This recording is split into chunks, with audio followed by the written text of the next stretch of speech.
up, guys? Welcome to the Awesemo.com NBA strategy show presented by No House Advantage. I'm Alex Baker, joined today by Josh Engleman. Josh, how you doing, man? I'm good, boss. We haven't done a show together in a pretty long time. It's been since football lineup building, so it's nice to have you back. It's an early one for you. We're not usually breaking you out for this early stuff. Yeah, the football lineup building show, man. That's a throwback at this point. That was fun. Yeah. I've been living this earlier schedule ever since COVID because I never go out anymore. I don't know if anyone in the chat has experienced that, but I just never stay up late partying. So yeah, it's just gone. That I save. It's like college. Like I sort of save my partying for the weekends again. Definitely. Last night, I definitely didn't stay up late partying with the slate. I wanted to go to sleep after about a couple hours. How did you fare?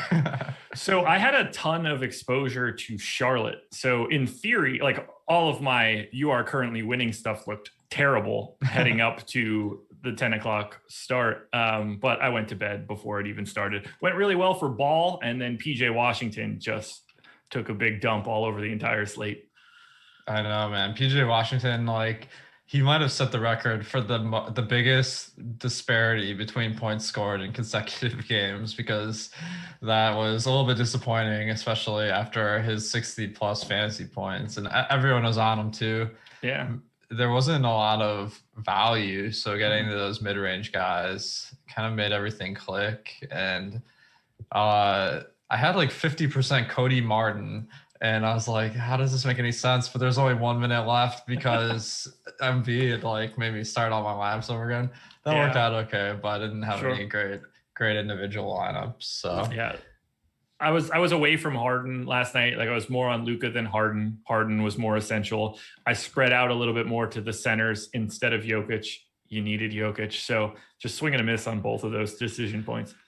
Yeah, Harden, Jokic, that was pretty much what you needed. And Embiid, I ended up with a lot of Embiid. I'm like, no one's going to have him now. But then it was a blowout, so he didn't play the fourth quarter. That was real disappointing. Yeah, I had like 15, 20% on FanDuel. I liked him if he was going to be in, although I was a little nervous, but I thought that might be a good spot to get him with lower ownership. Turns out it didn't matter. I just needed Jokic because he's incredible. Yeah, he did have low ownership, so that at least was a good read. Guys, if you could hit that thumbs up button, that will give us the positive feedback we need to give you all of the best takes for today. Also, our sponsor is No House Advantage. They combine DFS style contests with prop betting. And I mean, with prop betting, like, you usually have to bet against the house. You can get limited if you're good. And playing against just your average Joe Smo makes it a lot easier. So No House Advantage is the best place to do these prop betting contests. Now, they have a promo code Awesemo going on that you get a first match bonus of up to $20. So make sure to check out nohouseadvantage.com and in the App Store. Our first game, we got Memphis at Washington. So two teams that tend to be pretty fantasy friendly matchups, so this one could be a fun one. On the Memphis side, the injury situation, we got Grayson Allen. He was out last game and he continues to be out today. We saw in his place Desmond Bane got the start. I think we got a lot of decent options, but no one's really jumping out as amazing at Memphis. Who are you gonna be looking at on the Grizzlies here? So the trickiest part of this game is going to be whether or not Kyle Anderson plays. He is sick, but not COVID sick. So I guess that's a good thing. If he's in, I think this team is really complicated. With Grayson Allen out, they've got so many like type guys, whether that's Dylan Brooks, whether that's Justice Winslow, who's back now, Desmond Bane, DeAnthony Melton. I'm confused as to where I want to give the true minutes. They played in their last game, 13 guys saw the floor. I don't even think that's possible, but for some reason that happened. They have a really deep rotation. Nobody plays like crazy high minutes. We see a lot of dudes that get into this mid to high 20s range that ends up being problematic. But if Desmond Bane sees the starting lineup again, he's the flat min on FanDuel. He's 3,400 on DraftKings. I think that's a pretty natural spot to get value. Honestly, even if he doesn't start, he probably plays around 24 minutes and looks okay. But I think the minutes upside is there. Justice Winslow looks like a value play, but I don't think he has the actual minutes upside. I guess that would be a question that I'd like to give to you. For guys like Justice Winslow in this spot, where on a point per dollar basis, he's going to project pretty solidly, but he doesn't really have a right tail because I don't think that he has any sort of ability to fall into extra minutes. They're going to limit him. Do you handle that any differently in your process? Well, it depends how many games they're coming off the injury. Justice Winslow was out a ton of games to start the season, but this past game he played pretty decent minutes. So I'm pulling up the game flow here. So this one was a blowout. So they pulled Winslow at the 7-minute mark. And in the first half, he played, let's see, this is 11 minutes. So he was on pace for 22 minutes, which is pretty decent. And if after a couple days, they feel like he's even in better shape, I think that Justice Winslow is going to get more and more usage throughout the season or more playing time because he is one of their highest paid players. So they have incentive now that he's healthy to run him out there. There's also this team option for next year. That's $13 million. Now, if he was a good player, that would be a bargain price. So they want to kind of test him out throughout the season, I'm sure. Yeah. So I feel pretty good about Justice Winslow. Now that we have all these games under his belt, but the price tag has gone up. The 3,900 on DraftKings, 4,400 on FanDuel. So it's not like you're getting in a crazy value. It's just not someone I would avoid either. Okay. The thing, I guess I buried the lead a little bit. Favorite play from Memphis is certainly Ja, 7,100 on FanDuel, 7K on DraftKings. Picking up a bunch of ownership. He's around 30% on both sites, and I completely agree with it. This price tag, his play style against the fastest team in the league in Washington, I think this plays right into Ja Morant's hands. I'm curious your thoughts on Morant.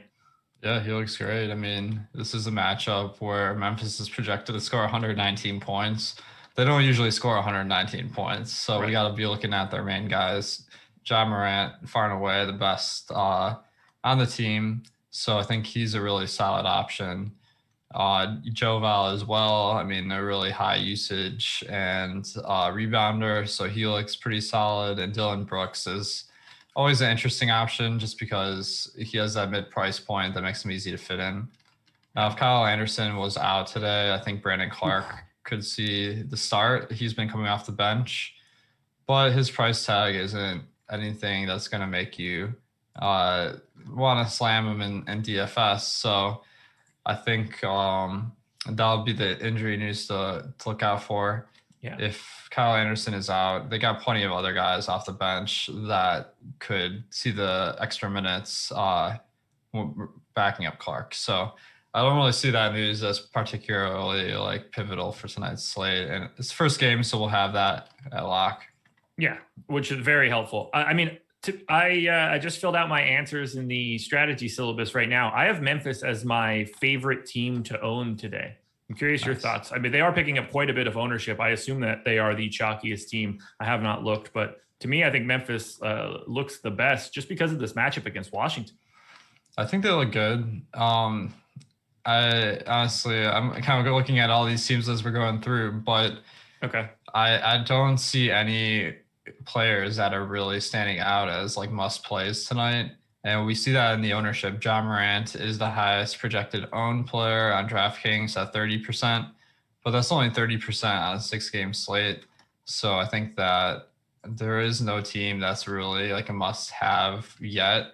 Of course, if some more shoes drop, then we might have that emerge. And on the Wizards side, I mean, Beal and Westbrook are always the guys we're looking at. And I feel like the sites probably are worried that one of these guys will sit sooner or later. So the other pricing on the team isn't particularly good. So We'll start with Westbrook and Beal. How are you handling them tonight? So they're basically like sort of flip-flopped on both sites. Westbrook is 9,600 on FanDuel, but he's 10-1 on DraftKings. Beal, though, is 10-2 on FanDuel and 9,700 on DK. So their prices are sort of inverse on each site. I like Russ a lot on FanDuel, quite a bit more than Beal, just because he's cheaper. The ownership is already there. Russ is projected for 30% ownership on FanDuel. I agree with it. Beal around 20. I agree with it. They're both around 20 on DraftKings. I think both of those are spot on. These are just guys that you have to have on a 6-game slate. I think they're probably slightly underpriced depending on which guy I'm talking about and which site, but I don't really see a way to not have them as, at the minimum, like core pieces to pay up for. They look good. And you said it at the jump, there's not much else here that stands out. It's Beal and Westbrook on tier 1. And then the next tier that Washington shows up is like 4 or 5. If you want to get a little bit of Rui because he plays big minutes, I understand it on a 6-gamer. He doesn't look great. He looks fine. Similar story for like, is Bertans get any additional minutes? Probably. If he doesn't, then it's not all that entertaining. It's really just Westbrook and Beal. Yeah.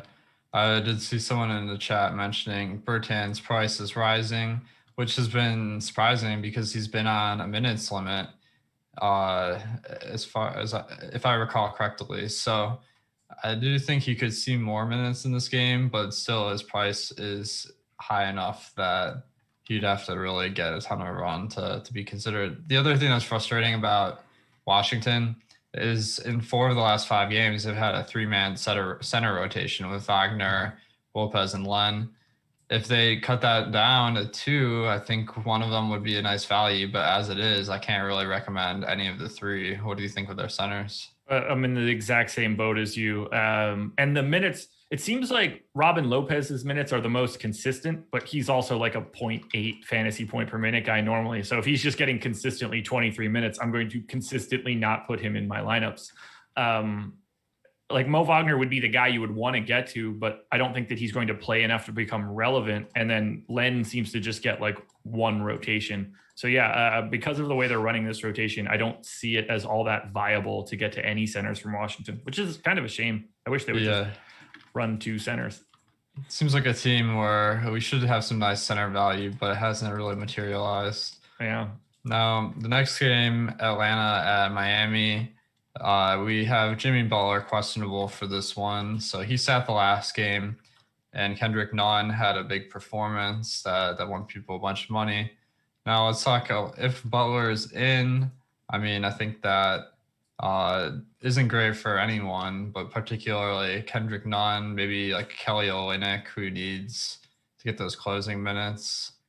And then Dragic, I feel like his minutes won't be quite as secure. And then Hero didn't see quite as many minutes last game, even with Butler out. So I'm looking at this, I'm like, man, this is a tough team to get to. What are you thinking about the Heat today? Well, obviously everything hinges upon Butler as of right now, and based on what I can see from your projections, we are both assuming that he is in for right now. And if they are at full strength, they become really kind of hard to get to now. A lot of these guys have seen their prices rise with Hero being out for extended amounts of time. I guess my favorite guy coming out of this game is probably Bam, who's picking up a ton of ownership on FanDuel right now at 8,700. Totally get it. Why wouldn't you want to pay up for Bam? But I don't really see anybody here that I would call a really good value. I greatly prefer getting to the Memphis guys than anything from Miami. Bam, Butler, Hero, Olynyk. Those are really the only 4 guys that I could see getting to with any sort of regularity, but not a single one of those guys looks like a priority to me. Agreed. Yeah. Bam does look pretty intriguing. Even with Butler in, so Butler doesn't play. I think Bam will be a very solid play, particularly on FanDuel, just because he'll have more of that playmaking responsibility. So that'll be a nice bump for him. This is a 7:30 p.m. Eastern game, so we should have plenty of warning if Butler doesn't play tonight, but there is a possibility that we'll get that news at lock. So that'll be something to pay attention to. Now, if Butler's out, is there anyone that you feel like would be a good target on the Heat? Let's see. Tyler Hero is 6K on FanDuel. Dragic is 5,400. Nunn is 5,800. On DraftKings, very similar pricing to all of those guys. I mean, I think Kendrick Nunn is then still viable. I don't think they're going to ramp up Goran Dragic's minutes to anything too crazy if Butler is out. I think they just their entire priority should be making sure that he is able to play in the playoffs. They don't need to run him into the ground. They kind of know what they have with him. It's probably, Hero is going to get a bump. I think 6K would be a reasonable price tag for him. Bam is probably the guy. I think he just picks up a little bit more usage, a little bit more facilitation, and just becomes sort of the key hub for Miami. So if Butler is out, Bam's the first guy I'm looking at. And I think the rest of the guys would only just still be marginal values. Agreed. Now, on the Atlanta side, a tough matchup versus Miami where they're underdog and only projected for 108 points. So that's making the overall outlook for the team not that exciting. But they do have some really solid fantasy players, starting with Trae Young. The only thing is his price is a little bit down for the matchup at 9,600 and 9,400 on FanDuel, but I don't know if that's quite enough to to get to in fantasy, except as maybe a deep dart throw. So how are you feeling about Trae Young tonight? My microphone fell out of its mic stand. Oh. So I'm trying to get it so it doesn't fall back on top of me again. Nice. It is way too jacked up right now. So for Trae Young, we're good now. I got this. Okay. God, that was really uncomfortable for a second. We'll get this figured out once I throw it back over to you.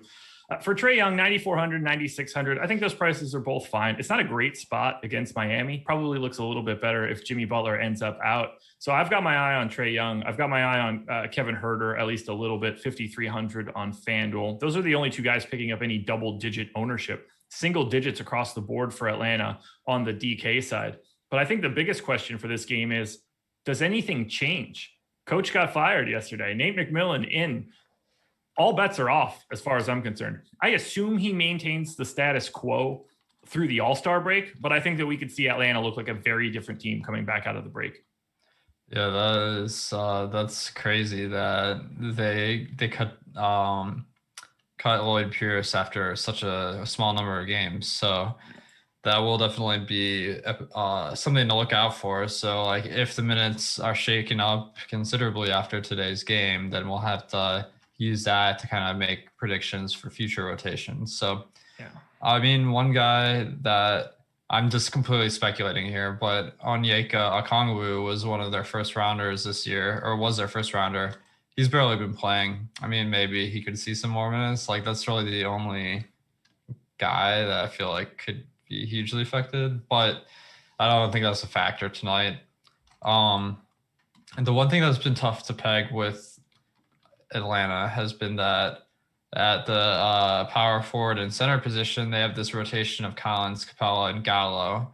Yeah. Gallo has been getting more minutes in the last two games, and he's been playing real well. So that's been eating into the minutes of Collins and Capella. But is that something that's just like Gallo is playing out of his mind, and we should expect that his playing time to go back down and the other guys go back up? Or is this the new normal where like they said Gallo would have that 30-minute limit at one point like a couple weeks ago, and since then he's been getting pretty good minutes? So what do you make of this situation? This is the trickiest dude in the world to peg down because his minutes are everywhere. Last 5 games, 19 and a half, 25, 33 and a half, 23 and 21. I have no idea what they're doing here with Gallo's minutes. You would think they'd play him more, but at the same time, they don't really have the positional flexibility to do so. If you're trying to play your 5 best guys and Gallo is one of those 5, then he kind of ends up having to play the 3, which he can't do defensively at all, which is problematic. So I think that you kind of just have to shoot for the middle in his minutes projection. And if that's enough to get him in your lineups, great. But he strikes me as a guy that it's basically impossible to peg him as a guy you want to have a lot of, because he could just as easily go out there and play 20 minutes because they play Solomon Hill more. Yeah, definitely. He's not someone you can feel very confident in, that's for sure. So no. He does stand out as maybe one of the better price players on the team, though. Yeah, I like the 5K price tag on FanDuel, 4,900 on DraftKings. There is value to be found there, but the error bars on his minute projection are pretty high. Definitely. All right, before our next game, I want to mention that, on the website, we have all these tools that you can get to help you with your NBA games. So you can add to your arsenal the player projections, which I'm using every day, and the ownership, the boom bust tool, which gives you the range of outcomes. In addition, we have the game plan show, which is for members only, talking about the tools behind the paywall and how we're building lineups that day. And then we also have the Slack chat where you can get on, bounce ideas off of all the other guys that are advanced hobbyists, and then the guys that you see on these shows. A lot of high level conversation in there. I mean, a little bit of trolling too, but it's all in good fun. Trolling, never.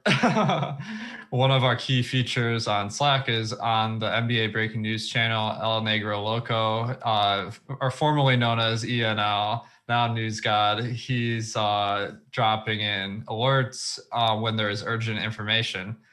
So if you hear your phone buzzing at like 8:30 p.m., you look it down and it's like News God's telling you got to change up your lineups. So that's been something that's helped me, because if you set notifications to Twitter, like you get a ton of news that might not be as newsworthy. That really helps emphasize the points that you're really going to have to change your lineups. So next game, we got Clippers in Boston.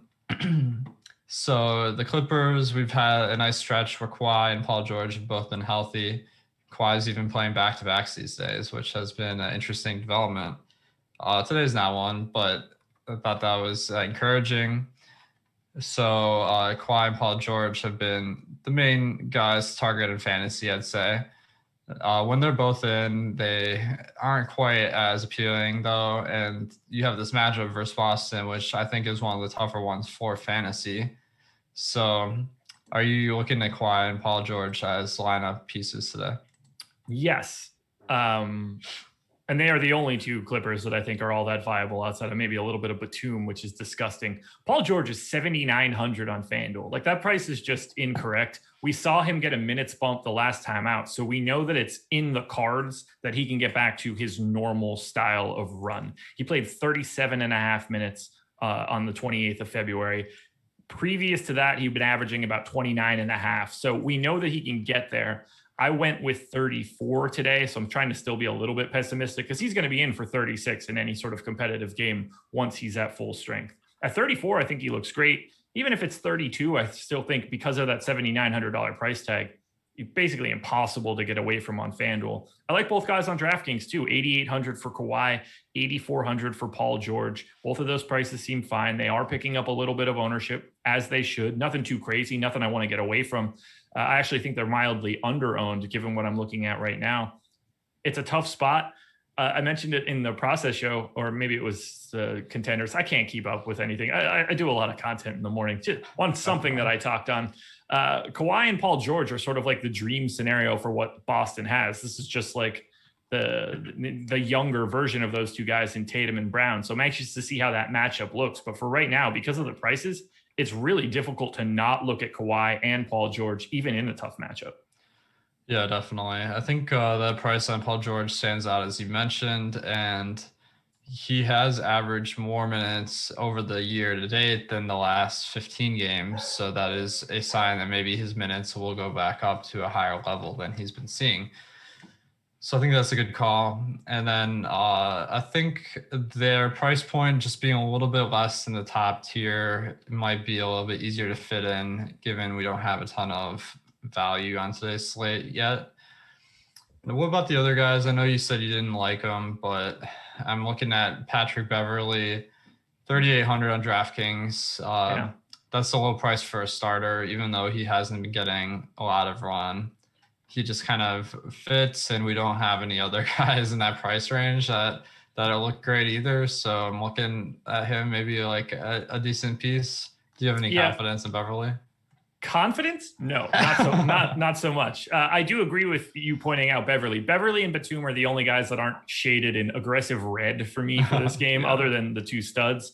Beverly sneaks in as a mild value at 3,800. Same sort of story for Batum. Two guys that I'm not really all that enamored with having a lot of, but on a slate where there's not a ton of value, this is how those value plays end up looking in the morning. You see guys that maybe aren't going to, like, if we get one or two pieces of value that come out in the sub 4,500 range that are going to pick up starter minutes, the interest in someone like Patrick Beverley or Nick Batum just immediately goes down by default. Nothing has changed about Patrick Beverley's scenario. We just have other places that we can efficiently spend our money. Right now, we don't really have them in all that free. Like, there's not a lot of frequency in value today. So $3,800 Pat Bev playing somewhere around 24 minutes, maybe more just because of the matchup. I don't know. I get it. I assume that by the time we get closer to lock, his ownership comes down back into the single digits and he just becomes a guy that gets cycled through at 3,800. Yeah, agreed. Definitely not someone that looks great. And if there's some injuries, he'll kind of move down that pecking order. Now, on the Boston side, Jaylen Brown is questionable. When he missed the last game, we saw Tatum and Walker be the chalk, and they kind of delivered pretty decently. But it's hard to tell if Brown's going to be in or out because he only missed one game. So let's start. If Brown is in, how are you feeling about the Celtics tonight?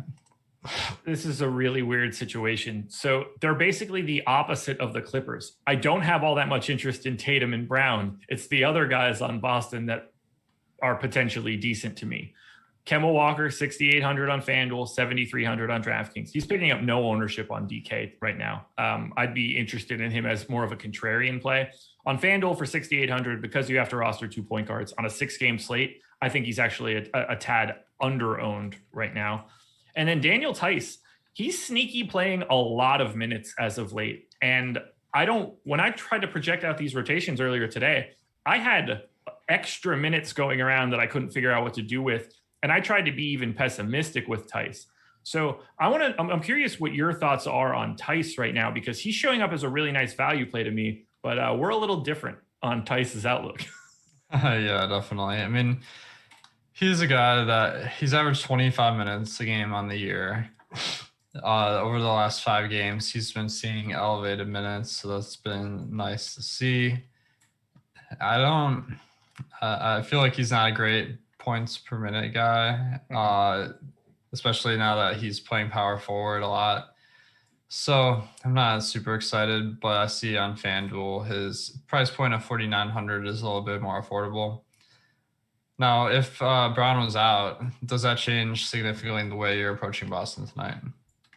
Yeah, I think it has to, at least a little bit. We're going to see other guys show up as value. And it seems like they have this revolving door of dudes that start when one of these main guys is out, whether it ends up being Javonte Green, or it was Carson Edwards once when Brown was out. It was Green this last time, ended up playing north of 30 minutes. So if Brown is out, I think we have to be looking at Javonte Green if he gets another start. He's the flat minimum on FanDuel, the flat minimum on DraftKings.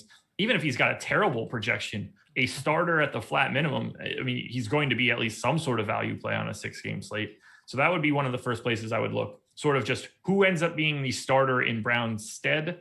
That guy is just probably going to be a decent value. If it's Peyton Pritchard at 3,900 on FanDuel and 3,700 on DraftKings, I think that is viable as well. The Tice piece is the trickiest piece for me. 0.85 FanDuel points per minute over his last 30 days. That's lower than what I think his normal rates are. That's about where I have him. He's the trickiest piece for me, but I don't think his minutes or outlook changes whether Brown is in or out. It's really just sort of what guard shows up in his place. And then we give a bump to Kemba and a bump to Jason Tatum from a usage perspective, because Jaylen Brown has been using the basketball this year. Definitely. Yeah, I think Kemba's price at 6,800 on FanDuel is pretty appealing if Brown's out. And then Javonte Green, yeah, he played tons of minutes last game, but man, this guy doesn't produce in any category. Like, his usage on the year is 12%. Yeah. His assist rate is 4.4%, and his rebounding rate is like 7%. So I'm just like, I mean, this is classic Boston, where like they love these guys like Semi Ojeleye that just don't really produce a lot of points per minute. So I think at 3K, I have noticed that guys that are 3K really do make a difference in your lineup construction. So even if he's projected for like 15 fantasy points, that could be enough to make him a priority. 3,500 on FanDuel. That's a little bit of a higher bar to get to. We probably get this question a lot, so I'll throw this out there for the public. For a 3K guy like Javonte Green, what's your goal score for him in a GPP? Like, what do you think he needs to be helpful? In a lot of target score type questions. Yeah, definitely. It depends how many other guys that are playable at that salary, because really you just want the highest scoring 3K player. And I haven't seen anyone at that price tag that has looked good. So I'd say like if you get 20 or more, like that's probably enough to make it worthwhile. Okay. Just because it's not like you're playing Javonte Green hoping that he wins the slate for you. You're hoping the other guys you have because of him are going to win it for you. So we saw that last night where Harden plus Jokic was the winning combo. You have to get the min price guys to be able to pull that off. Yep. All right. So next game, we got Knicks at San Antonio. So the Knicks, Elfrid Payton is doubtful again today. And the guy who's been benefiting a lot has been Derrick Rose. He's seen elevated minutes starting at point guard and quickly really hasn't gotten it going. He's been relegated to pretty much the same role that he had with Payton, or maybe even worse. So what are you making of this new starting lineup for the Knicks? Oh, gosh. Well, the biggest question is going to be, does Nerlens Noel continue to play 40 minutes a game with Mitchell Robinson and Taj Gibson out? Because if he does, then you have to play him, but you have to play him anyway. He's the main priority. Clearly not projecting him for 40 minutes or anything close to it, but basically anything over 30 is going to look pretty good across both sites, especially on FanDuel where he's power forward eligible. RJ Barrett is a guy that I probably get to a little bit more than the field on the regular. I'm okay with that. You know, Julius Randle looks really good, probably a 38-minute a game guy. It's rare to get a lot of guys projected north of 36, but Randle's certainly one of those guys. Derrick Rose at 30 minutes, I think, is also pretty viable. I don't get to the Knicks all that frequently, but today against San Antonio, these starters that are going to be pulling north of 30 minutes are pretty important for the slate, Nerlens Noel in particular. Yeah, Noel's minutes have been insane. I mean, he's played like 40 minutes in the last 2 games, like you mentioned, with Taj out. You'd think their backup plan wouldn't just be Taj Gibson, but it apparently was. So while we saw Obi Toppin got more minutes, and they went to a 9-man rotation instead of 10 men, which has been a lot different than the rest of the year. Yeah. They do have 2 guys that could potentially join the rotation, in Rivers and Knox, but Rivers not being in it has been a little bit of a surprise, but I don't really see Mitchell Robinson and Taj being out as a reason he would play. So I think Noel is probably one of the better values on today's slate. Yeah. I agree. And Randle and Barrett, I think, are solid. Barrett's been seeing more minutes in the past couple because he's backed by Frank Ntilikina now, and that doesn't hurt anyone's minutes. No, it doesn't. Yeah. So apparently it hurts Austin Rivers' minutes. Yeah, who knew? Like, what about other guys like Burks? We got Toppin as maybe he's one 3K guy that you could look at today on DraftKings, and then quickly his salary is still high, but we've seen flashes from him. It's just the minutes haven't been there. Yeah, he just won't play quickly. I don't understand it. It makes no sense. Well, I mean, it makes perfect sense. It's Tibbs. He doesn't do things well, and that's why his teams fail. Yeah, over the past 5 games, quickly, 16, 13, 20, 13, and 9 minutes. To me, I can't get there. Only guy that I would be interested in would be Alec Burks. He's 4,400 on FanDuel, 4,700 on DraftKings. You're going to need some hot shooting. His minutes are sort of just stuck in that mid-20s range when it works out well. My main focus is just going to be in that big 4 from the Knicks. And I use that term big 4 loosely. The 4 guys that play a lot for the Knicks, I don't want to equate talent to all 4 of them because that would just be rude. I feel like the Knicks have taken a step forward this year. They're not the bottom of the league anymore. They're, in fact, 4th in the East. So they've been making some progress here. You'll love to see it, especially if you have some top shots of these guys. I kind of feel like Randall should be in consideration for most improved player because like he's been getting way more assists than last year, and that's kind of a step forward in his game. But Jeremy Grant has been the favorite of that. I just feel like, even though I'm a Pistons fan, I feel like Randall might have made a bigger jump. Now I'm with you. Thanks, man. Yeah, I don't know what these odds makers are seeing in Grant, but he's been good too. Scoring. It's just that he just scores a lot. Yeah. Nobody cares about assists for a big man, but Randall has been on another level. Yeah.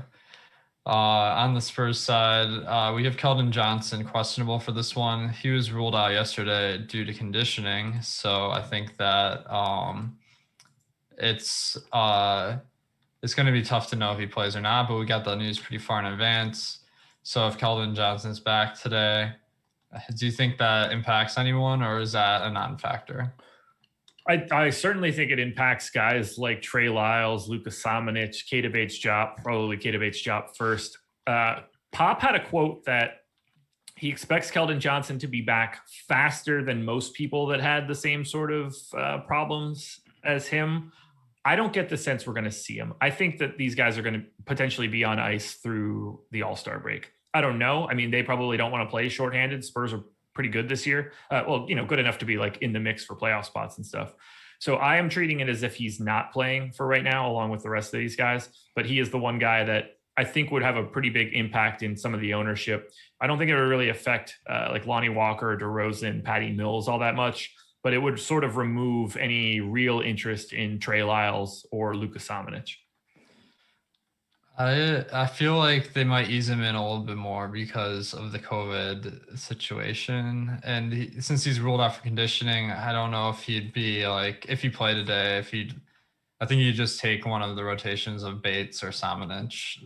That's my guess. We did get a super chat from Ghetto Farmer Boy. So thank you, Ghetto Farmer Boy. He says, hey guys, if I play a single entry, if I play one lineup, I think should I stick to single entry GPP versus max 20 versus 150, or not necessarily? So I think that's a great question. I'll let you take a swing at this one. I think that I hope I end up right here. If I'm not, we'll cut this audio and we'll only go with whatever you say. But in this scenario, if you're only playing one lineup, first and foremost, a little bit of it comes down to what your goals are, what your bankroll is. If this is just fun money to you and it's not all that big of a deal, I don't really mind throwing it into as a single bullet into some of the larger field stuff. If you're just trying to have some fun and maybe hit a big score, I think that's fine. If you're really trying to work your way towards building a bankroll, then I think that you want to try to stick to contests where what you're entering is the same sort of max amount of entries that anybody else could have. So I think that'll make it a little bit easier for you. We won't have Alex having 150 entries in a single entry contest. So that's going to be a little bit easier. But if you are playing just one lineup and you're looking to, slowly grind out your bankroll, then I think entering that into a single entry or like a 3 max would be your best bet. But it sort of depends on your bankroll size and what you're looking to get out of DFS. Yeah, I agree with that. The one point I'd make in addition is not all contests are equally tough. So single entry, as you're saying, because the grinders can't play 150 lineups a night, that means that the player pool isn't as sharp in those contests. You're just going to get a better ROI with any lineup in those contests because the field's not as tough. And then we can kind of make some tiers of different contests, like beginner contests usually have softer fields, etc. 20 max large field might be next, and then the 150 max large field. So the larger the number of unique players in a contest, I think the better off you are. Yeah. All right. The rest of the Spurs, we've been seeing DeJounte Murray and DeRozan get a lot of run recently. With some of these guys out, the matchup versus the Knicks is not that encouraging though. So I'm looking at them as maybe just sprinkling in some lineups, but not core pieces. Do you see anything there? Kind of. I am pretty interested in 4K Trey Lyles on FanDuel. I think that works as a value play. Similarly on DraftKings, like we have him at 1.6% ownership. That's a contrarian spot that I'd be okay to get to on a day where we don't have any value. I think that goes away when stuff opens up. But on FanDuel, with having to roster 2 power forwards, I think that's a reasonable spot to go if Keldon Johnson ends up out. Lonnie Walker is picking up some ownership on FanDuel. I think that's more than warranted. 4,200 playing big minutes with these guys out, but boy, does he not get fantasy points on a per minute basis. He's like a 0.7 guy. That is truly atrocious. And then Patty Mills is pretty chalky on FanDuel. 29% ownership right now, 3,900 on FanDuel. He's 4,700 on DraftKings. So that is a distinctly different price tag across both sites, but he has to be looked at as a pay down option on FanDuel, really, no matter what happens with Keldon Johnson. That's just a value play at, close to 30 minutes. Agreed. Yeah, Mills and Walker look really solid on FanDuel.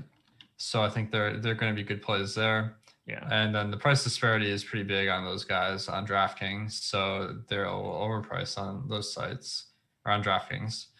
Now, one guy that's seen his price go down is LaMarcus Aldridge, but he's also seen his role shift significantly where now he's backing up Hurdle off the bench. So with this being a back-to-back, I feel pretty confident that he won't see a lot of minutes, I guess would be the best way to say it. Or I don't feel confident that he would see more minutes than he's been seeing. So what are you expecting out of Aldridge? I don't even think it's out of the realm of possibility that he doesn't play today. I think that is an outcome that is fully on the table, especially if we do get Keldon Johnson back. That's just, one additional body that can soak up half of what Aldridge is doing. Played 15 minutes their last time out, which was yesterday. I'd be obvious, and in an overtime game, no less. I would be shocked if he's playing like well north of 20 minutes or even anywhere close to like his normal run.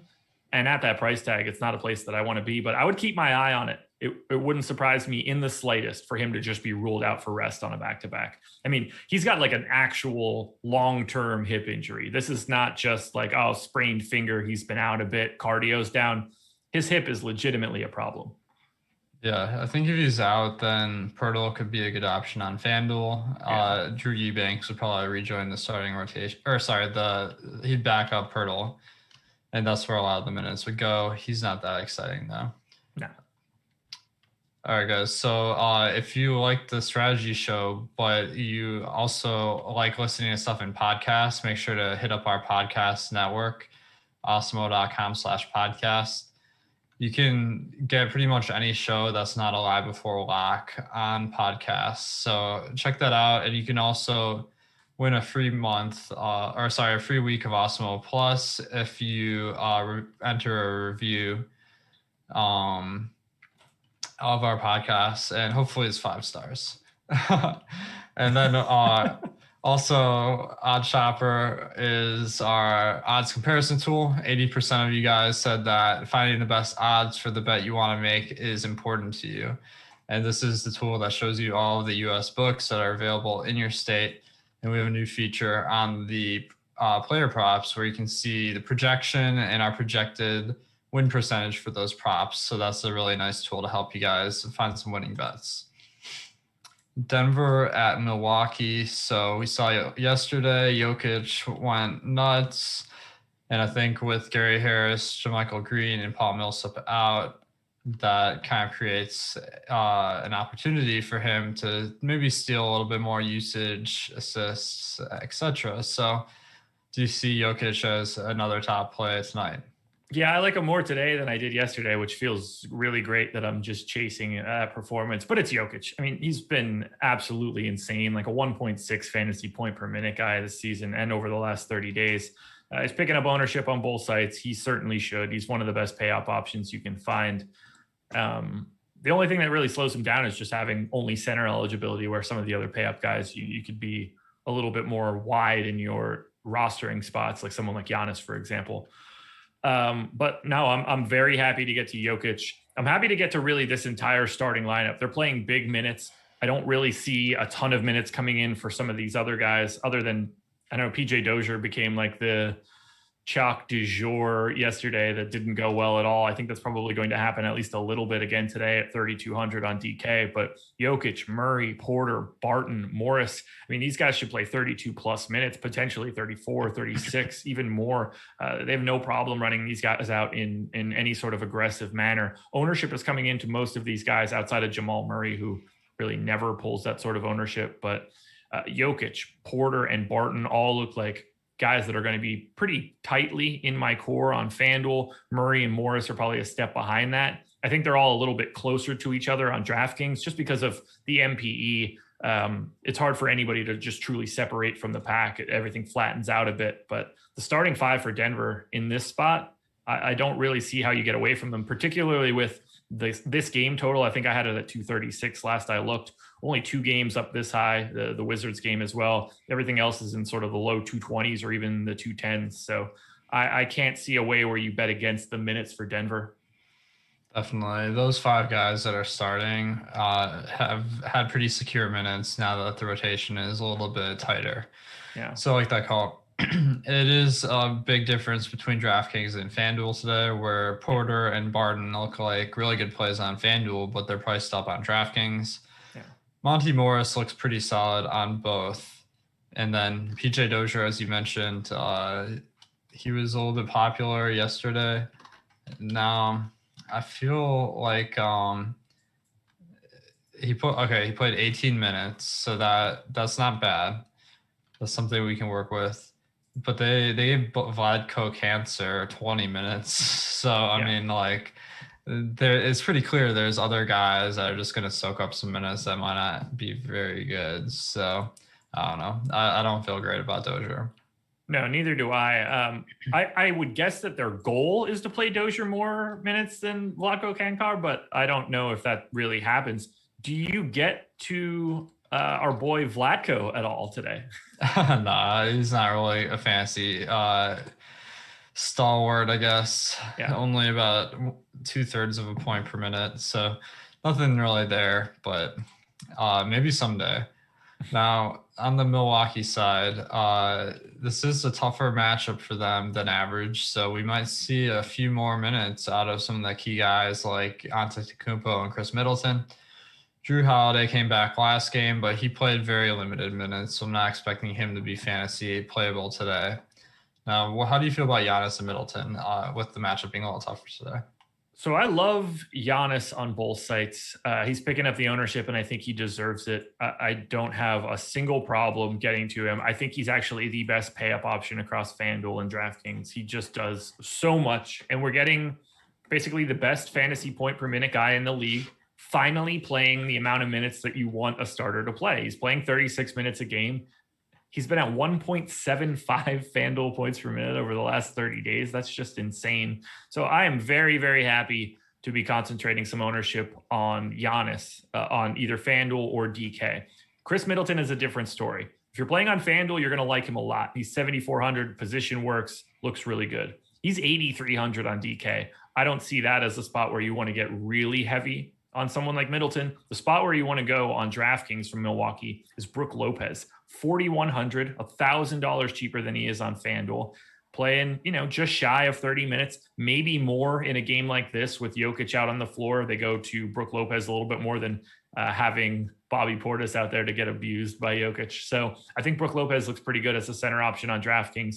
Giannis, no matter what site you're on. Middleton, make sure you're aware of the pricing. Definitely. Yeah, Middleton looks like a much better play on FanDuel, as you mentioned. And then Brawl on DraftKings, that $4,100 price tag. Maybe that's that cheap center that we might need today.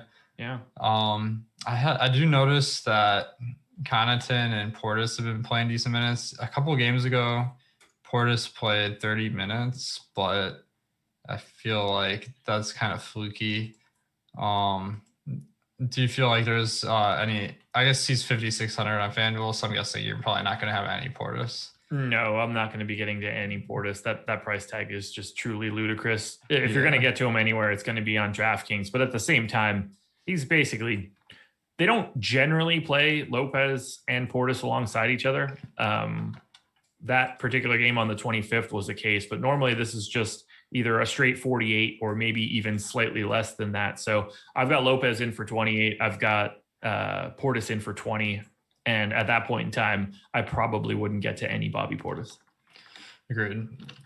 Now, the last game, we got Phoenix at LA. Phoenix, we have Dario Saric questionable today. That doesn't seem like it will be a huge factor, although maybe Aiden gets a couple more if he's out. But I'm not seeing a ton here. The Lakers are a tough matchup. Paul, he's been solid this year, but I mean, until we get maybe Booker or Aiden or Paul out, I don't see a ton of fantasy plays. What are you seeing for Phoenix tonight? We're on the exact same boat. Nobody that stands out, that much I can say. There's not really any ownership coming into Phoenix. Unless they have injuries, these guys have been playing sort of the same rotations, the same minutes. Everything is really consistent about Phoenix. And when you have that happen over a week or 2 weeks, the salaries just become where they're supposed to be. And it becomes really difficult to squeeze value out of a Chris Paul, out of a Booker. You really need to pace up. You really need Phoenix to play Washington or something where you can get a couple extra possessions, some really bad D. We have Chris Paul in slightly double digits in ownership on FanDuel, in the teens on DraftKings. Cam Johnson for 3,300 on DK is the only other guy in double digits. And I see all of these guys as like 10 percenters. I can't focus on any one specific Phoenix guy.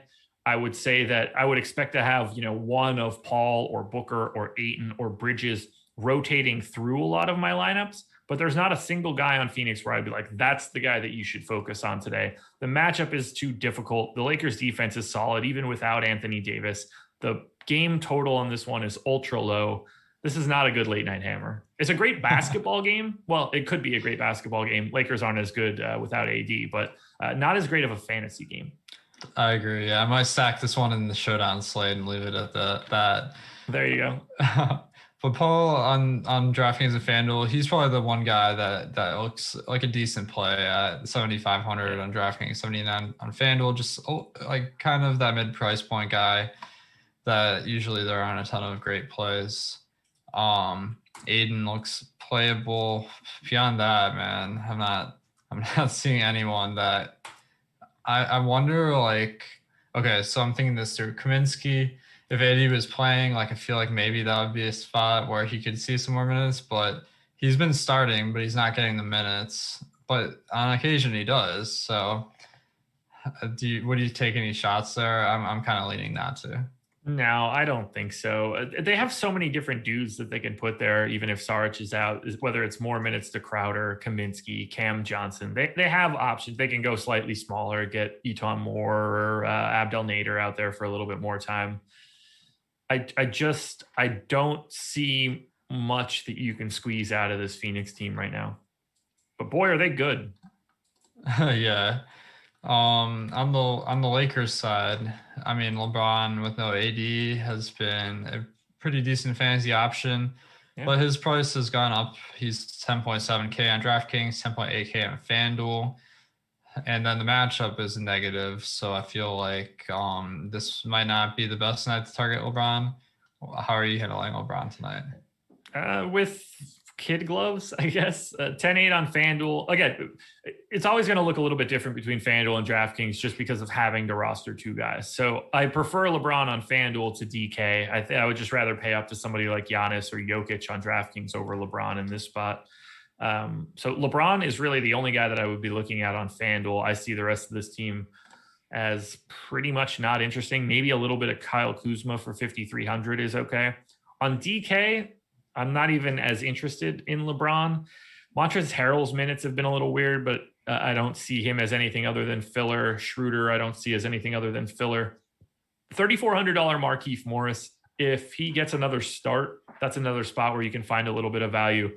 Hasn't been very good. 0.67 FanDuel points per minute over the last 30 days. He's not a great per minute performer anyway, even if we're just stretching that range out past 30 days. But at 3,400, if he's a starter, that's really the only sort of value I see coming from LA.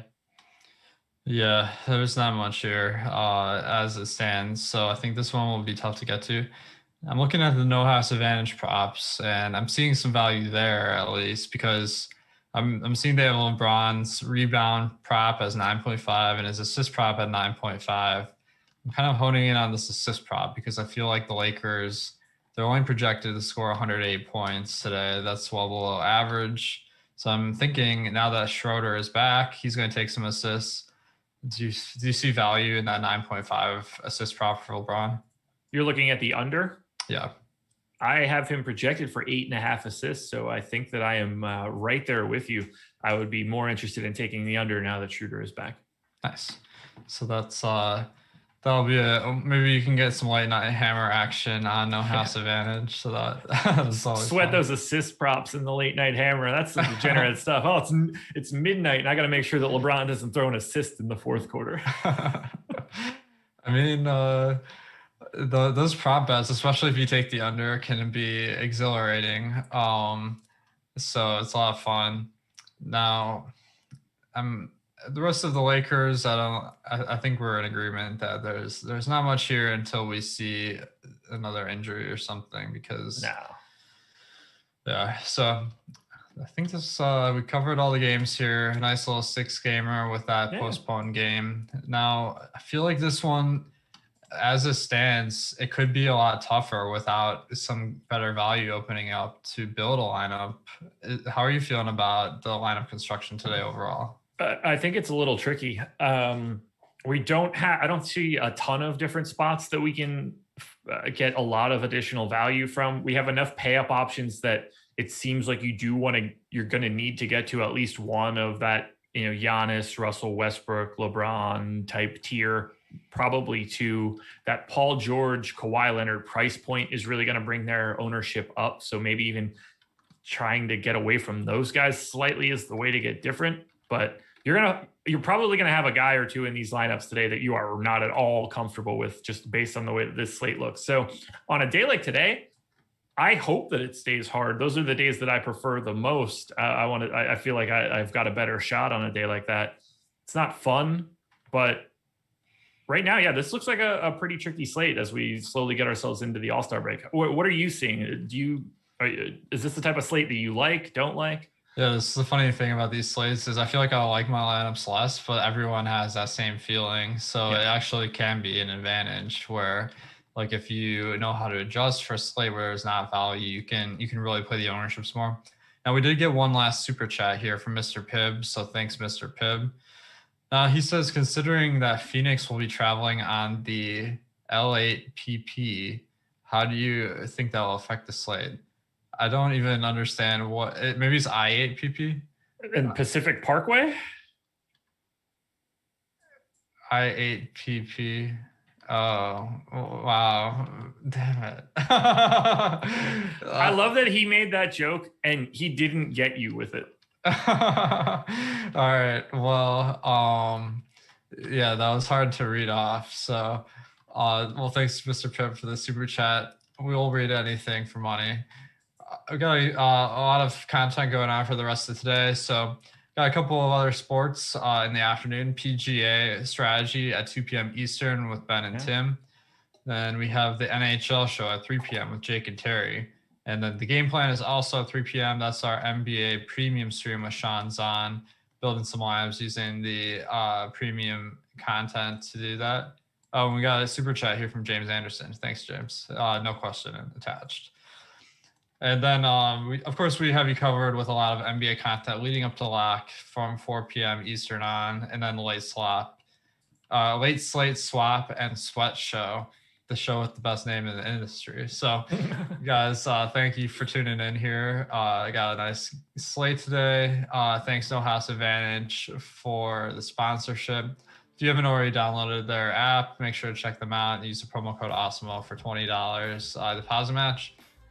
And guys, good luck tonight.